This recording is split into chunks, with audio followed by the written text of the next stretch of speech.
Bless the Lord, everybody. So this is continuation part 3 of my testimony about me surviving COVID-19. So the part, I left out a part. Um, my wife was waiting. I had been in the hospital 10, 11 days on a ventilator, induced coma. And they called my wife and told her that I might not make it. The whole thing, I went through that with the part that, and she was down 3 days. She was like really depressed. And she was really depressed and everything. Well, when she got, she logged into my tablet and everything to contact people, my friends and everybody. Well, once she started contacting people to pray, the COVID-19 stopped attacking my body. It was attacking my heart, my lungs, and my kidneys at the same time, trying to shut them down. And that's why they weren't sure if I was going to make it. So, going into it, I woke up, I'm in the hospital. Like, when I woke up, like, I still thought the dream stuff was real. I was waking up and I'm like, I'm just going to have to tell her I can't do this whole second husband thing. She's going to have to make a choice. Like, I still thought this was reality, parts of it was still real, So, because when I woke up, I thought that I had went through all of that stuff and then went in the hospital and was on the ventilator. Because that's how it seemed. So it took a while for me to get adjusted to really understand that was, it took a few days for me to get an understanding. I had to even ask her the first time I got a chance to talk to her. It's like, did you take a second husband? And she was like, what? Because I had to put it out of my mind because I thought it was still real. It was just how deep that was, man. Like, it was horrible. But I woke up, and it was, I had some good nurses. They were coming in and they were taking care of me, It's like, but I really wasn't seeing them as good, I really wasn't seeing them as good. I was like, they're just doing their job. My whole mentality was, I'm ready to go. I'm ready to get out of here. I mean, at one point, I had a tube still down my throat. And I told the nurse, because I wanted some juice. I was tired. I'm like, I want something to eat. I haven't eaten, I want something to eat. I want something to drink. Get this tube out of me. And she was like, because they kept telling me, oh, we're going to take the tube out of you. We're going to get x-rays. And so I was waiting those few days, and I was just like, I was telling her, like, look, you take it out of me. She was like, I can't. I was pointing to her. I was like, you get this out of me. Get this tube out. And she was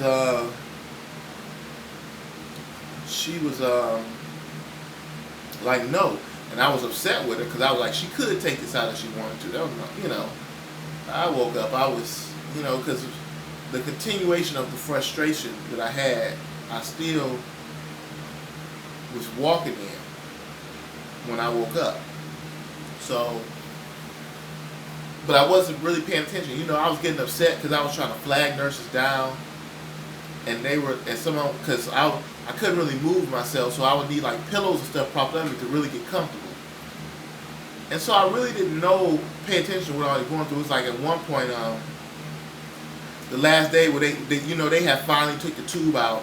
The one nurse, she, I don't know if I talked about it. She had took the tube out, and the doctor, before they took the tube out, I was in the hospital. When I was in there, they were saying that they were going to come down and take a chest X-ray to make sure, check out my lungs to see if they could take the tube out. So the nurse was in there, and she had walked out of the room. And as soon as she walked out of the room, I started vomiting all over myself. And so I hit the button for her to come back. And she just cussed. She was like, the S word. She was just like, ah! And I was like, what is she? I didn't understand, like, what is she tripping for? And I see her like being tossed back and forth, and then she took off, And I'm just like, I'm like, and I'm mad because I'm sitting here covered in vomit. And not long after that, the people come in and take my X-ray.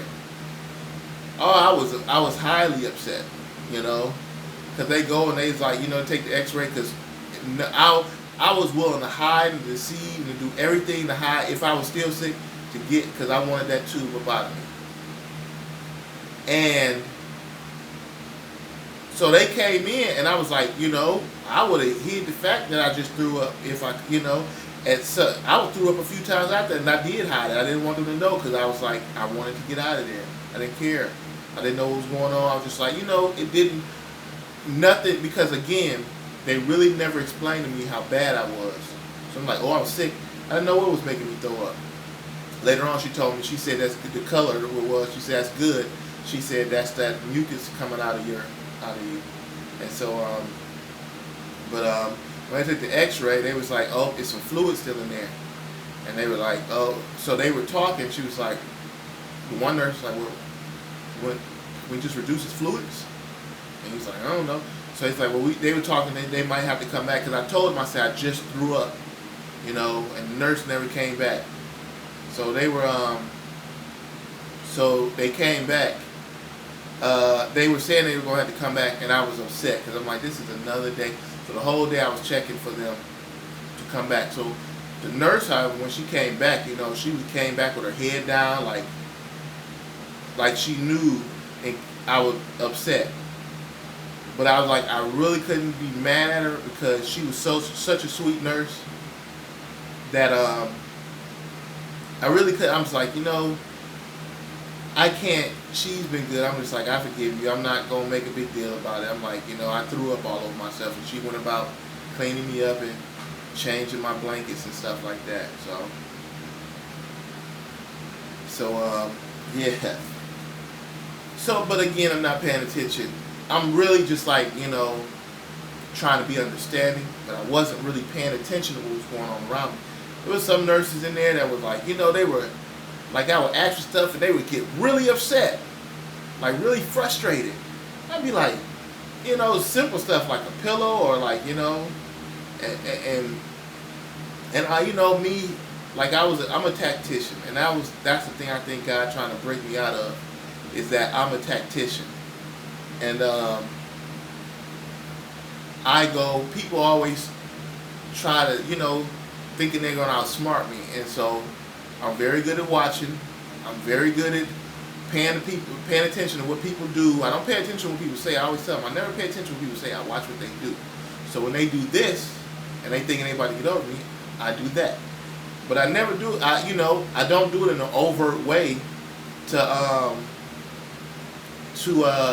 let them know that I'm battling them. They figure it out eventually that, I'm not doing it great. Microaggressions, is what I was doing. Passive aggressiveness is what I was very good at. So it was like, that's what I was started doing in there. It was like, oh, you make this move? It was like, I would let nurses know, like this and this one came in, and I was like, I'm doing this, and it was like, they do this, I do that. So, so the nurse, the final day came, they was like, I was getting out of ICU. They'll be down to take me down later. I'm thinking, bet. I couldn't wait. I was like, I'm this much closer to getting home. I couldn't really move, but I didn't care. I wasn't paying attention to that. All I wanted to do was get out of there. So what ended up happening is I got the last day. Oh man, it was crazy. My blood pressure just started going up. The nurse is coming in giving me medication to get my blood pressure down, but she was like, and then she's like, like your blood pressure keep going up and I'm not getting down. She said, if this doesn't work, I'm gonna have to call them for some different type of medication to give you. I'm like, okay, I'm like, because when I was in the hospital to get my gallbladder out, same thing happened. Blood pressure was just going up and up and up. So she go and the other nurse come in. She said she need her help with the patient. She said basically the same thing was going on with the other patient. Blood pressure going up and up and up. I guess it was a COVID thing. And it had got up like 200 over something. And but they were. She went to go put the nurse said, well, I have the same problem. She said, so what do you want me to do? She said, you want me to figure it? The other nurse said, you want me to figure it out on my own? She's like, no. She said, I'm going to try to get with him, and I'm going to try to help him, and then I'm going to try to be over there. She said, okay. So she's sitting here, and you can see she's fidgeting because she want to go help the other nurse. But she knows she has to get my blood pressure down. So she's sitting there, and she's like going, and she's like, okay, I'm going to give you this. She said, if your blood pressure don't go down, I'm going to have to give, I'm gonna have to go find out to see what other kind of medication I can give you to get your blood pressure down. So she goes, she puts in the IV, and she started watching, and then she just go, God did, and she bolts off running. I'm thinking, oh, my blood pressure must have went down, and she was just like, oh, that was all it took, but it didn't. It had got up to, that's when it was still steady climbing. So, a while go by. I'm not worried, but I start seeing people coming to my window and say, you see that?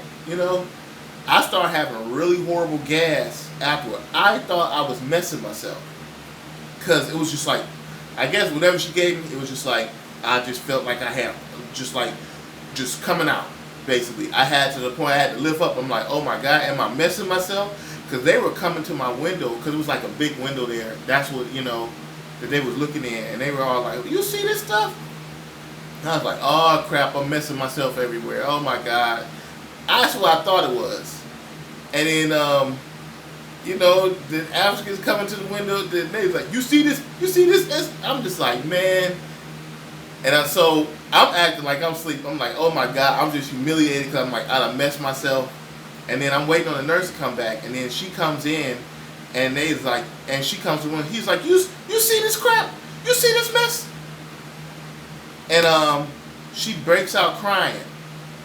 She's like, I'm always helping. I'm trying to help people, but there's nobody to help me when I need help. Nobody helped me, and she just breaks down. And I hear them consoling her and on. Meanwhile, I'm thinking, oh man, I done messed myself.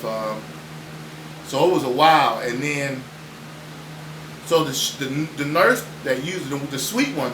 That I was saying that came in, she came in, and she told her, she said, you're going to have to come in and help me with this. And she looked in there. Again, I'm thinking they're seeing poop everywhere. And she's like, oh no, I'm not dealing with that. No. She said no, and she threw her hands up. She said, I'm leaving. And she turned around. She's like, you're not leaving. You have to come. The nurse that was on me said, you have to help me with this. And she said no, and she turned, and the nurse, the sweet one, turned around, walked out, left, went home. So I'm in here like, God, dog, like how much did I mess over myself? I'm sitting like, oh my God. So after a while, the nurse finally comes in, and I go, I think I messed myself, I'm sorry. And she goes, what? And she started looking around. She's like, I don't see any. And she has me, lift up and roll over. She's like, no, you didn't. So I'm like, what is everybody freaking out for? And she was like, she's like, she said, we're gonna try and get your blood pressure down now. She was very calm. She wasn't like when she was out in the hallway. When she was there with me, she was very calm. And another nurse came in, and they put them heated socks on me, the ones, as these socks they attach to the bed or whatever, and they pull on you to imitate walking.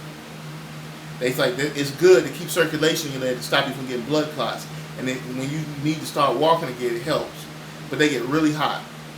And then they put gravity boots on me to help them bring down my blood pressure. And then they turned me on my side and tilted the bed at an angle. And so here I am, laying down like this. And I'm like, I couldn't believe they were freaking so much about my blood pressure. It was like, I didn't know how serious it was. I didn't think it was that serious.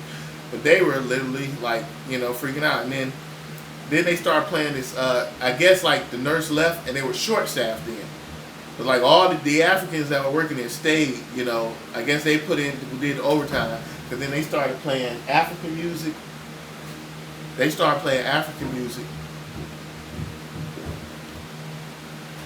So, but it was it was like such a naturey sound it was. I loved the music. And I was just sitting there and I was talking to God and I was just like feeling the music, and I was just laying there. I was like, and then after a while, I guess my blood pressure went down, and because the people were waiting to take me downstairs. They said they couldn't take me down until my blood pressure got down. So they were waiting around, and then the minute my blood pressure hit a normal level, they came and they took me down to the stairs. And I was so excited. They kept saying, "Oh, you headed for Beverly Hills now." I'm thinking I'm going to an even better room, man. But it was an inside joke. Because when they took me and I went in the room, I was like, "What is this? This is nothing like where I was at. The ICU was nice. This seemed like it was old, you know." And you know, I was just like, "What is this?" You know. But my time's up. I'm going to go ahead and continue with part 4 later. Bless you all.